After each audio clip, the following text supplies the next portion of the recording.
Welcome back to Unleashed, Unfiltered, and Unapologetically Human. On today's episode, we are just going to be talking about just being in the LGBTQ community and our pet peeves. I don't think I've ever heard anybody really talk about pet peeves when it comes to like same sex relationships. There I saw like a post somewhere, I don't remember where, but they were talking about like what their pet peeves are with their wife.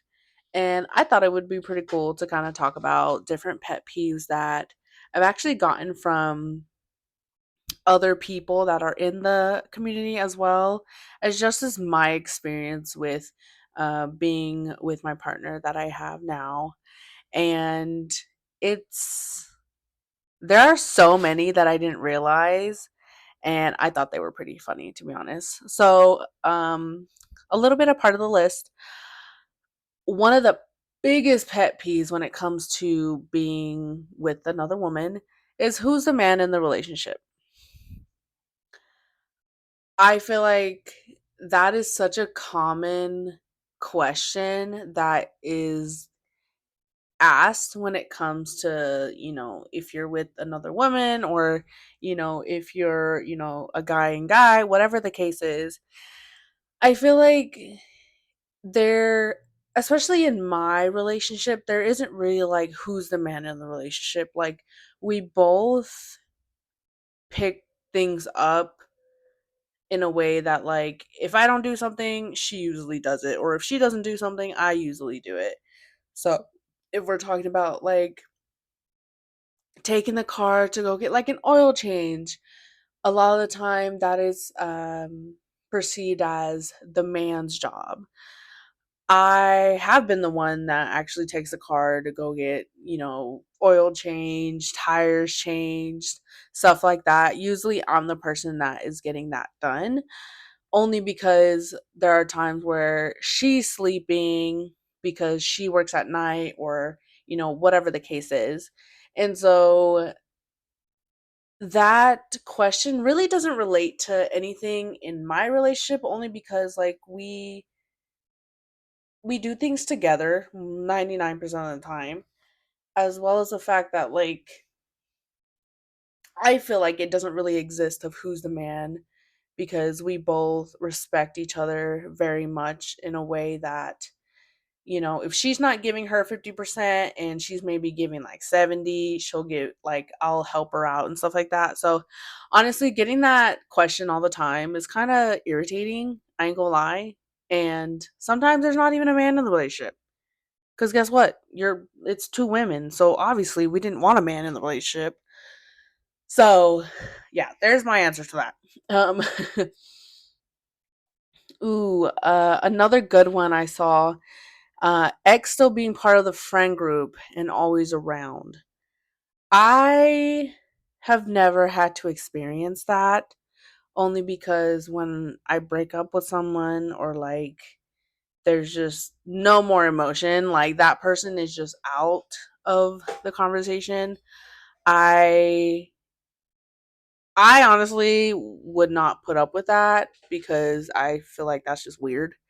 I don't know how that works. I've only dated technically 3 women before, and I've never had to, actually, I'm lying.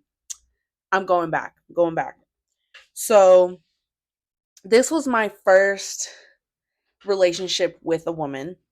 I was, I think, 18, 19, and she actually still talked to her ex.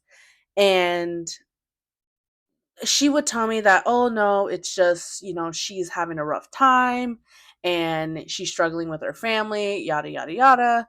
And I was like, okay, like, I trust you. So, like, I don't know why I didn't see it as a red flag, but either way, I I never met the ex. I knew what she looked like, but there were a couple instances where like my girlfriend at the time would go over and like see her, and she would say that, oh, it's just because she's going through a hard time, she's really sad, whatever the case is. And for me, I I was very oblivious at that time, and I was like, okay, like I get it. People go through a hard time and like you want to help her, whatever the case is. And so I'm like, cool. But I was a dumbass. And honestly, yeah, she ended up going back to her ex. And I think she either went back to her ex or she ended up fucking around with somebody else. And I was just so pissed, as well as the fact that I was just like, the fact that I even believed you, that you were, yeah. Anyways, so whenever there's like a potential ex involved, I stay clear of that shit because it ain't gonna go well. I'm just gonna say that right now. Um, another thing, let's see, pet peeves: matching too hard by accident. I I've never really had somebody that like wanted to match, especially like my previous relationship. There wasn't really a lot of matching cuz like they had their own like type of like outfits and I had mine. But now that the partner that I'm with, we actually do sometimes match like color wise, but our outfits are very different majority of the time because she loves really like bright colors and like anime stuff, and she loves like Dory and stuff like that. And like for me, I love Lilo and Stitch. I majority of my my outfits are jeans and a t-shirt. A lot of the time I'm wearing work clothes, but I it's really rare that we actually do match, but we haven't really gotten a new wardrobe, which that is in the process as of right now. We got rid of a lot of freaking clothes. But I've never really had to deal with that, and I don't really think it's like a bad thing. But I think the only bad thing would be like, let's say your partner, in order for them to like buy themselves shoes, like you like ask them or like force them to be like, hey, make sure you buy me a pair as well. That I feel like is way too extreme because like if your partner just wants to buy some pair of shoes for themselves, they can go ahead and buy. Like for the fact that you have to like force them to buy a pair of shoes for you as well, like that for me I think is really weird. um and like if you want the same pair, like why don't you buy it, you know? I don't know, it's weird. But again, these are only my opinions and my experiences with being with a woman, as well as um other people's kind of like opinions on it too. And if you have opinions about things, like let me know. Comment down below. I would love to hear it. Another thing is moving in way too fast and then acting shocked when it's complicated.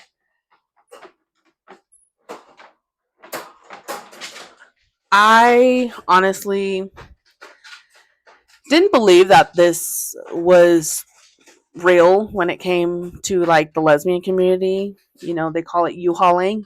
I did do that. But I my relationship was a little rocky from the beginning, but that was because I was in a throuple, and that was the worst mistake of my life, and I regret it. I honestly do, because that caused so much trauma.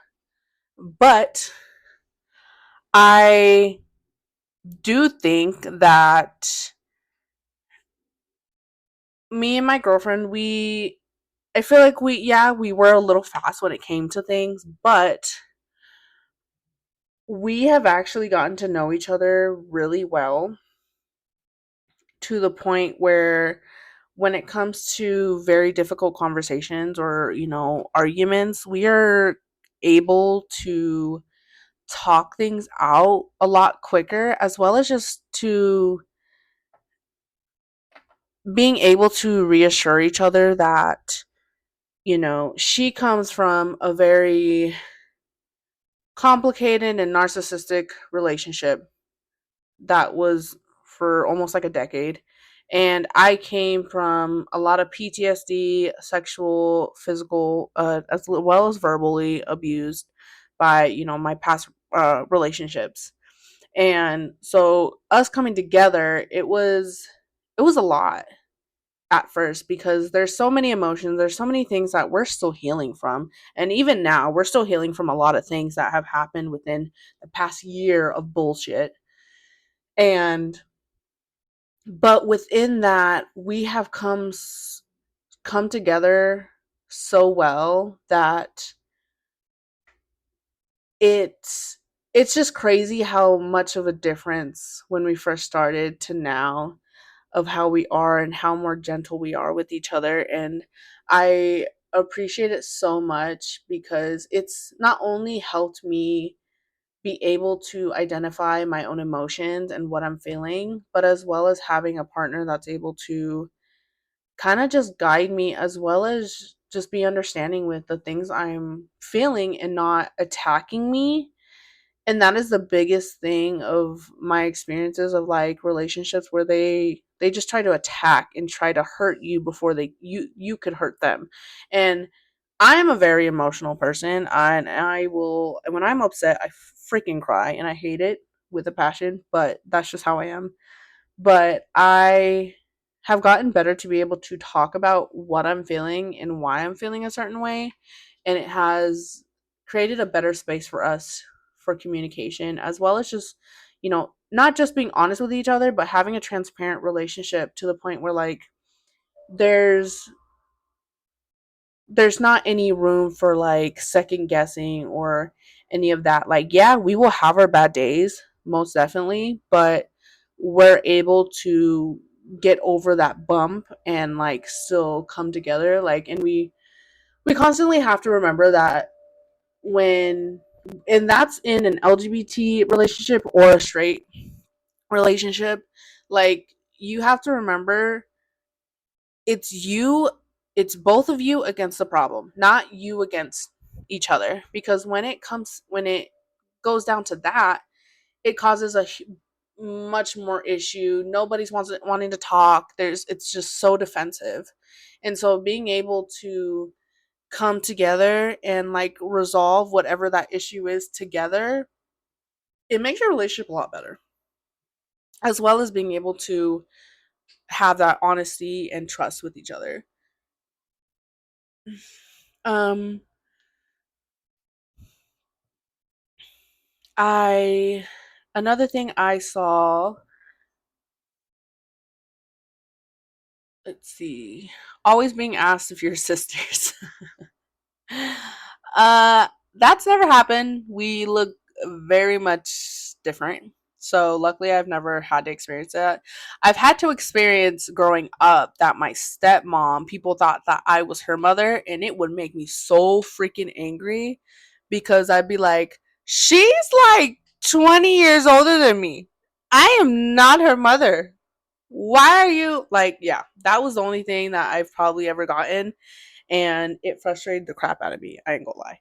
But luckily, I've never been asked if we were sisters because I feel like that would that would make me feel weird.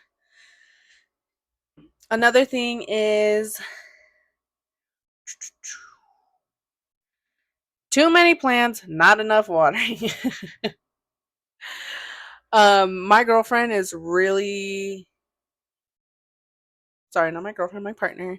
She loves plants. She likes to grow different types of plants. Like literally, if I have a tomato, if I have like freaking an avocado or something, she will take that pit. She will use, cuz she bought like a big bag of dirt and stuff, and then I bought her different pots that she can use. And this woman, I am not going to lie, she forgets to water them. But I also bought her like a little cloud thing that like it's kind of like it's sprinkling as if it's raining on the plants. But she I thought this was funny cuz both of us were like, "What?" So, I was making guacamole and I had an avocado pit and I'm just like, "Do you want to plant this?" And she's like, "Ooh, like yeah." So she plants it. Mind you, I didn't know that an avocado came from a tree. Don't at me, okay? I didn't know. I'm not a plant person. I don't, Anyways, so she plants this pit, and next thing you know, this plant is getting big, like height wise.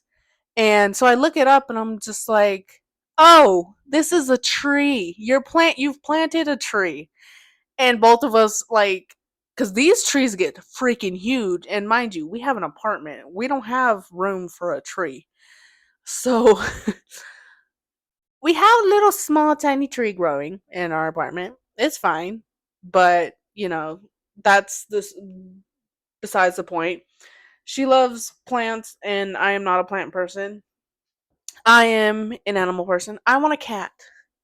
I want a Maine Coon cat.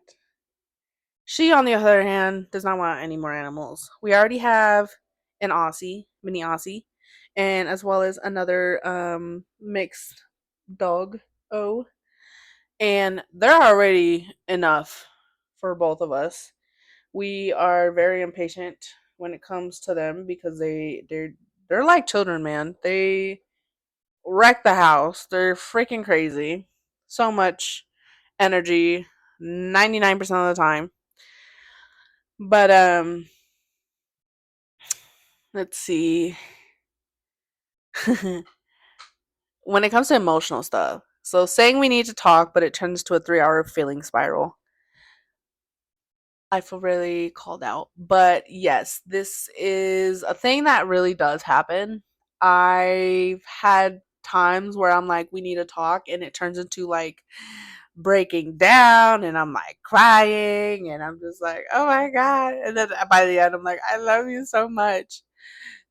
It's rough. But I think those 3-hour spirals, I guess you could say, they actually really do bring us close together because we're able to understand each other and how certain things have been portrayed, as well as just learning about like our past traumas and trying to reassure that person of like, hey, I know this makes you feel like this, but I'm not going to do that to you because we've talked about it. There are some times where we forget 100%, but a lot of the time we're able to talk about it and be like, you know what? I apologize that I did that and I know it triggered you, and I am going to make sure that I don't do it again.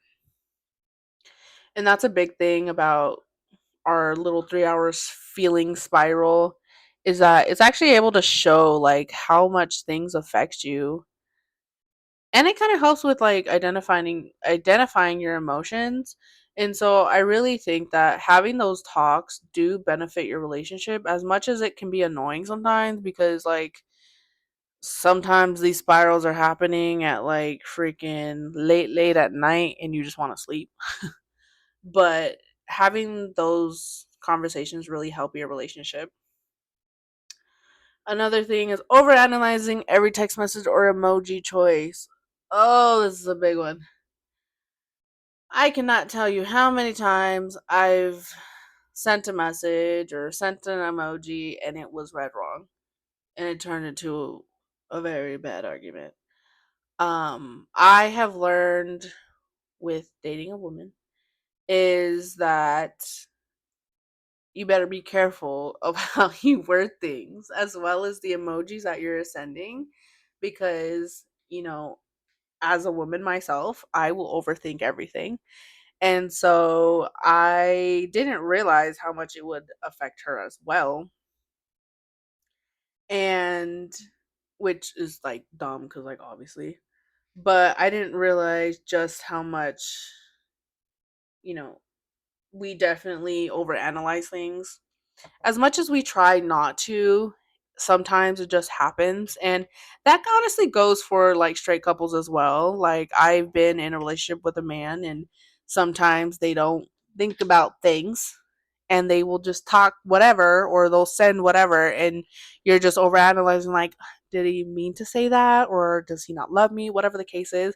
So honestly, I feel like it goes both ways. Either whoever you're with, you will overanalyze a text message, especially if you're in like really bad of like your feels, and you know they send you a text message while you're in your feels and you just start spiraling.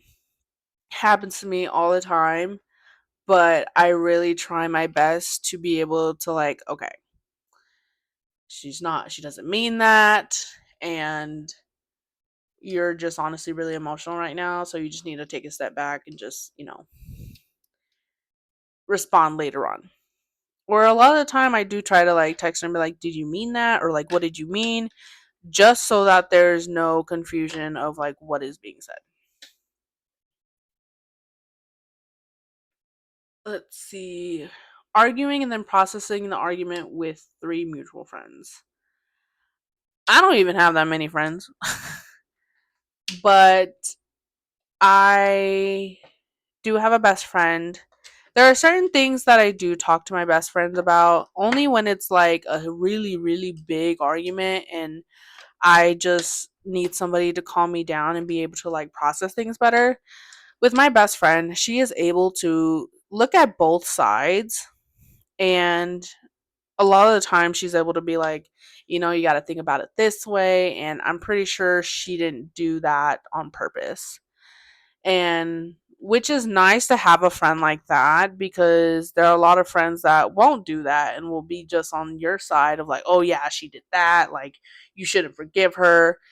And that causes a lot of issues. And that's another thing about like being in a relationship, is being able to know who is betting on you both, and then there's people that are just betting on basically your demise of your relationship. And so being able to identify the people that are actually wanting you to succeed, in your relationship or whatever the case is, it is very beneficial, as well as just being able to have a good friend to be like, you know what, you sound like you fucked up, or, that doesn't seem right. And the way you said that, I can understand why she's upset. And so I think it really is, it's great to have a best friend to be able to help me out when it comes to things like that. Because there are some times where I don't know how to resolve a situation. And it's not that I don't care. It's just more of like, I have no idea how to resolve this fight. And I need someone to look from the outside in, because right now I'm just in my feelings. And right now I just feel hurt, and whatever the case is. Whew. Um Let's see. When we come to phone and social dynamics, still following way too many exes on Instagram. I don't follow any of my exes anywhere on any social media. I do not really. Yeah, no. I could never do that. Sorry. Getting jealous over their commenting relationship with a mutual. I don't know what that means. One wants TikTok lesbians, the other wants lesbian book talk. That's funny. I've never really had to deal with that, only because we don't really compare each other when it comes to that. No stuff about it. Yeah, honestly, a lot of these I've never really had to talk about or even like had that conversation with my partner, only because like we don't really have issues when it comes to that. Um, let's see. Couple dynamics. Constantly debating about who is the little spoon. So we kind of go back and forth. It's not really us debating, it's more of like, so I can't really sleep on my right side for too long, at least when I'm awake, because I've injured my arm, my shoulder quite a few times on my right side. So a lot of the time when like I'll try to hold her for a little bit, but then like I can't, because like it just hurts or it's uncomfortable. And there's times where like she'll hold me, and it's mostly because she wants to be really close to me, which I don't have an issue for, and I enjoy being the little spoon sometimes. But We are just both whew, sorry. We're just both hot bodies, to be honest. I There are times where she's taking a picture of me and I'm like hugging the wall because it's like so much cooler. And because she's really hot, I'm really hot. So I'm like holding the wall because I'm just freaking hot. And so a lot of time we're not even like debating on who's the little spoon. Like we'll try to cuddle for a little bit and then we both kind of like turn away and go to bed. Either that or like we somehow are touching, like either if like my legs over her or like we're holding hands or something. We we're somehow touching in some way. So there's never really a debate about like who's the little spoon, who's the big spoon.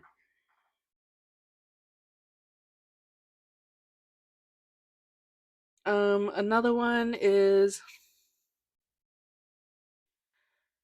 too many feelings, not enough boundaries, or too many boundaries and not enough feelings.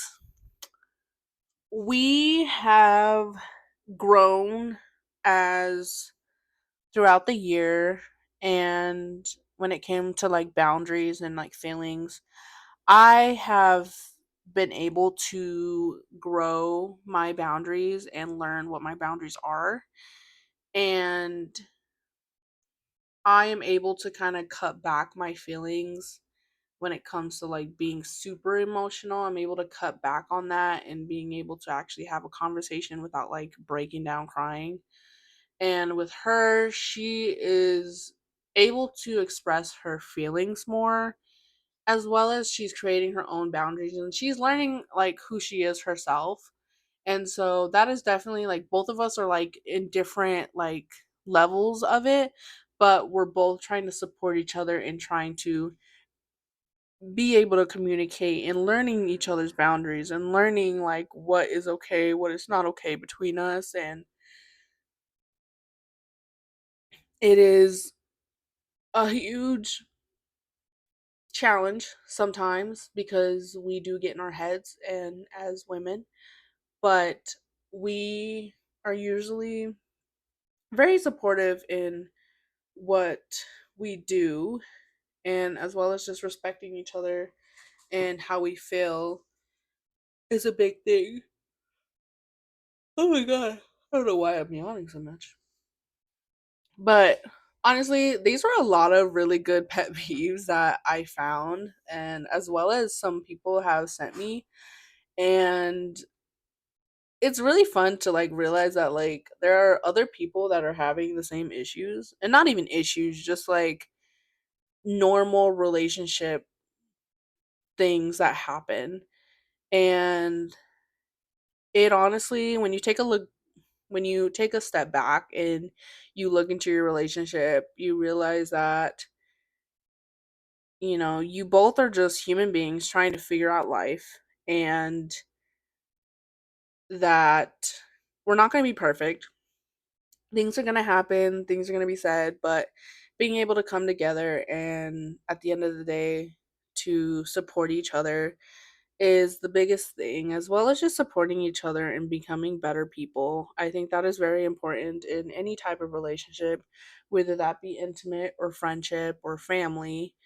And I'm very happy to be with my partner, and things are looking good with our future and us just being together and just enjoying each other's company and learning all the time about each other, learning about who we are as people. And I honestly can't wait for our future. And, no matter what, there's always going to be trials and tribulations when it comes to relationships, but being able to come together and talk through them, it's really great. And honestly, I love doing these pet peeves. It's really funny to see how much we actually deal with when it comes to relationships. But at the end of the day, we're just human beings. Today's episode was a little different, but I had a lot of fun. And if you have any more pet peeves, definitely send me a message, comment, share, like. I'm not completely sure about what the next episode's going to be talking about, but I definitely want to do some more pet peeves in the future, whether that be lesbian specific or if that's, any other relationship. And I'm also possibly thinking about doing an episode of just talking about advice for other people's relationship, because relationships are freaking hard. And I'm not saying I'm perfect and I'm a professional. That is not what I'm saying. But it is nice to have an outsider kind of help you through it. So send me your issues, send me what's going on. I'm not going to tell or say your name or anything during the podcast, but we could definitely talk about it. Again, thank you for listening to Unleashed, Unfiltered, and Unapologetically Human with me, Julie. Bye, guys.